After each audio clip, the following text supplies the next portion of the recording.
Bem-vindos à nossa exploração de hoje. A gente vai mergulhar aqui nas ideias centrais do capítulo 4 de Desvendando o Código Missional, do Ed Stetzer e do David Puttman. Um livro bem interessante. Sim, e a questão principal que eles levantam é: como é que as igrejas podem ser realmente eficazes nas suas comunidades? Sair um pouco daquela mentalidade só para dentro, sabe? Exato. A missão para eles é alcançar o mundo ao redor. E essa ideia toda nasce, na verdade, de uma frustração deles mesmos. Ah, é? Como assim?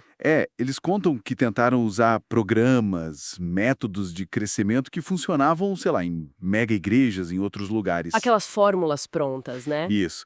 E simplesmente não dava resultado onde eles estavam. Aí caiu a ficha, sabe? Cada comunidade é, na real, um campo missionário distinto. Distinto, faz sentido. Precisa de estratégias pensadas para aquele lugar específico. Contextualizadas. Aquela ideia de que existe uma fórmula mágica universal, Cai por terra. totalmente. Os líderes precisam pensar como missionários ali, no seu próprio bairro, na sua cidade. E o capítulo ele faz um histórico interessante dessa busca por crescimento, né?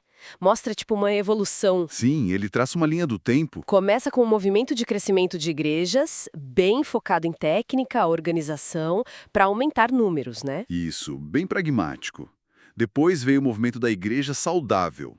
A ideia era que se a igreja fosse saudável por dentro, ela cresceria naturalmente para fora. Parece lógico, mas teve problema também. Teve.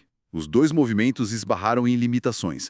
Muitas vezes acabavam incentivando só a cópia de modelos. Pensa nas grandes igrejas de novo. Aqueles modelos que só funcionam em cenários muito específicos. Exatamente. E o ponto crucial aqui, o porquê de muitas vezes não dar certo, tratavam as igrejas quase como se fossem franquias, sabe?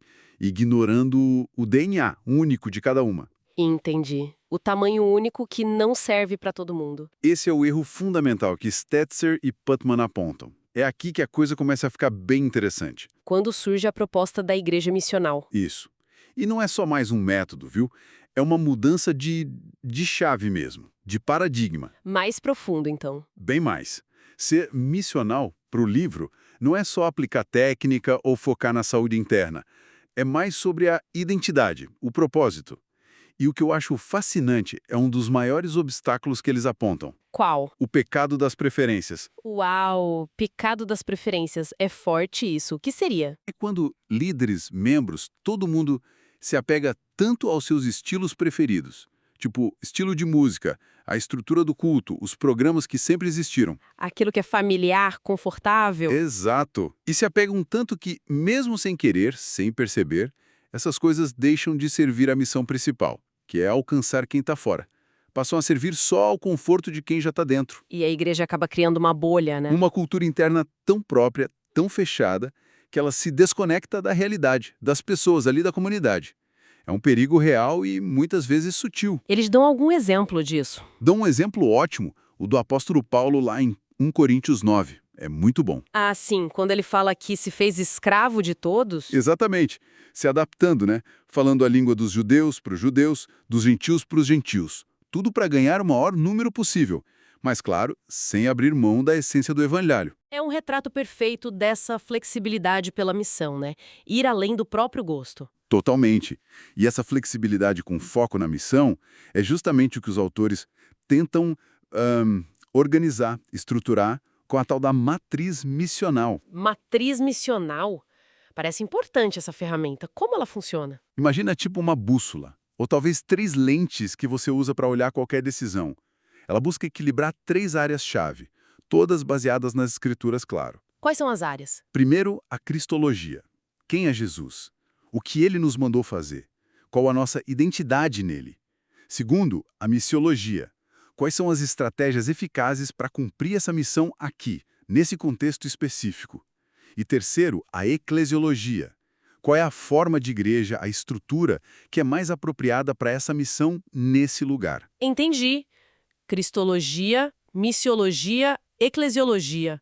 Tudo conectado. Tudo conectado. A ideia é evitar aqueles desequilíbrios dos movimentos anteriores que a gente falou. Que focavam demais só nos métodos. Isso, o que eles chamam de antropocêntrico, né? Centrado demais na ação humana, na técnica. Ou o contrário, Focar demais só na estrutura interna. o eclesiocêntrico. olhar demais para o próprio umbigo da organização. A matriz força a pensar, isso aqui reflete Cristo? Ajuda na missão aqui onde a gente está?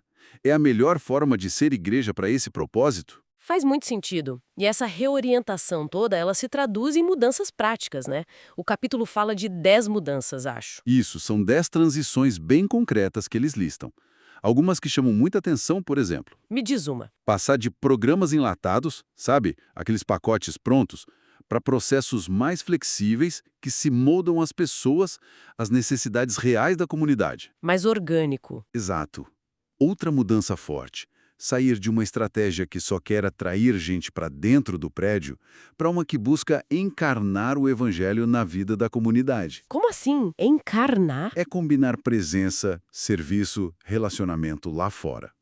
Estar onde as pessoas estão. E isso conecta com outra coisa. Focar menos em construir grandes monumentos institucionais. Prédios enormes, estruturas pesadas. Isso. E mais em fomentar movimentos de fé. Coisas que se espalham, que se multiplicam de forma mais natural, orgânica. Percebe como conecta com a missiologia e a eclesiologia da matriz? Totalmente. Fica bem claro. Então, resumindo tudo isso, o que fica dessa conversa toda? A mensagem principal é que ser missional não é só uma fase, uma moda. Definitivamente não é moda. É uma reorientação. Fundamental. É a igreja se voltando para fora de verdade, disposta a questionar e talvez até deixar de lado o conforto das suas próprias preferências internas, O pecado das preferências. para conseguir, de fato, alcançar o mundo ao redor. Começando ali na vizinhança, mas com um olhar global também. É uma mudança e tanto de mentalidade. É, sim. E isso me faz pensar numa questão mais ampla, sabe? Que talvez vá além só do contexto das igrejas do livro. Qual questão? Em qualquer organização que tenha um propósito claro, não importa qual seja, até que ponto será que as nossas preferências internas, aquele jeito que a gente sempre fez, os métodos que são confortáveis para nós, as estruturas com as quais estamos acostumados, até que ponto isso tudo pode, sem a gente nem notar, virar o maior obstáculo para cumprir a missão principal pela qual aquela organização existe? Nossa, profundo É isso, algo hein? para a gente refletir, né? Em qualquer área.